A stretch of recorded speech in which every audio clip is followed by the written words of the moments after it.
A day in my life as a full-time mom with 2 children and a side hustle after work. Tara, let's go! Good morning! Every morning, ito ang aking playmate. Ito yung kasama kong nagpe-prepare ng mga baon ng mga bata. Say hi to the cameraman! Oh, hello mga madlang people, mabuhay! Mini, miss you! Everyday, 3 baonan ang pinaprepare ko. Isa sa akin, isa sa kuya, at isa sa bunso. Dahil hindi na sila umuwi ng lunch break. So, yan. So, lalagay na natin ngayon doon sa... Ayan, may istorbo na naman. May istorbong bata na naman. Yan, ang aking mga boys. So, yan, ang aking 3 boys. Kumakain na sila for breakfast. Time check, 5 a.m. So, ako naman ay maglilinis pa ng aming kabilang bahay. Listen nyo na, Marcy. Lakad na ako. Huwag magkalat sa bahay, ha. Huwag mo sila ng gamit, ha. Ubusin mo yung pagkain mo. Kadami-dami sa plato, ha. Mag-good boy ka dito. Okay? Okay ba? Susunod nyo. Oo. Hindi ako alis. Dapat po ditong nosi namin na aso. Ha? May marites pa kami na aso.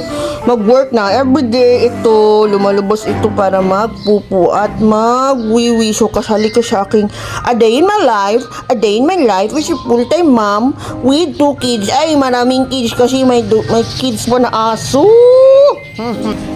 A day in my life as a full-time mom with 2 students and a business as a side hustle. So, welcome to my life.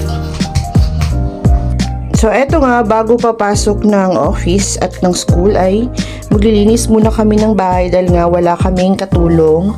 So, kailangan morning and evening po naglilinis kami ng bahay dahil mas matagal ang oras namin sa trabaho at sa school. Kaya, tara na, baka malit na tayo mga person.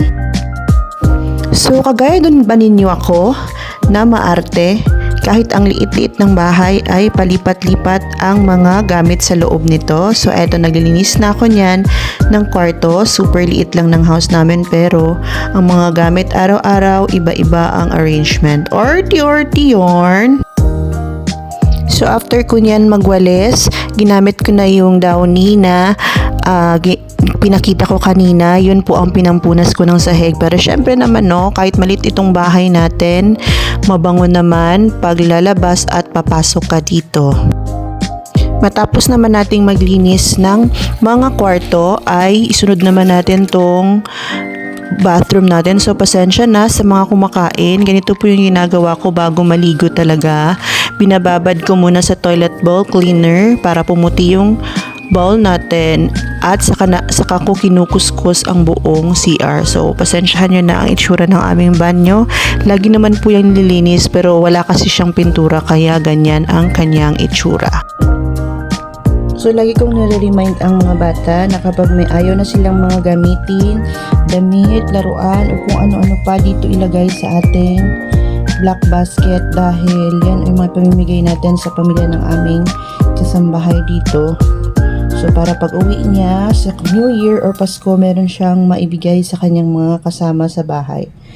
Yan lang po talaga ang mahihelp namin. Nabigyan na namin yung first batch, so pinupuno ulit namin for the second batch. So now, ready na tayo for work. Papunta na ito ng trabaho. So, ang taas na ng sikat ng araw. 6 a.m. kami nakalabas ng bahay. Pero ganyan nakataas yung sikat ng araw. Ang init-init na. Kinukunan ko yung video, yung papunta na sa school at sa work namin. So, one way lang yung papunta sa amin. Kaya, super ganda lang ng biyahe. Basta maaga kayo, wala naman gaanong traffic. Oh, ayan ang mga babies ko. Hatid sundo yan sila. Dahil hindi yan sila sanay. So, malapit na tayo sa office.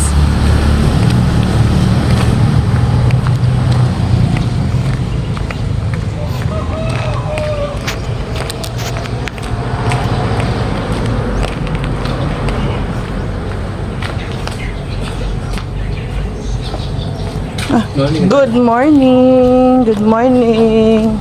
Medyo late na ang person. Thank you. It's been raining in Manila pero nasa Jensen kami. It's been raining in Manila, hindi ka ba nilalagay?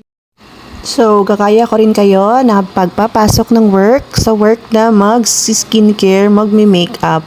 At dahil makeup is life at mama tayo, kulang ang budget, ayan, pinutol na lang natin at inubos pa natin yung mga tira-tirang makeup natin. So, yan, makeup tayo bago mag-umpisa ang trabaho. Nakikichika din ako nito sa mga office mates ko. Kung anong chika namin, secret na lang yon mga first sons. So, 8 hours po ang trabaho natin sa opisina. Kailangan maganda tayo.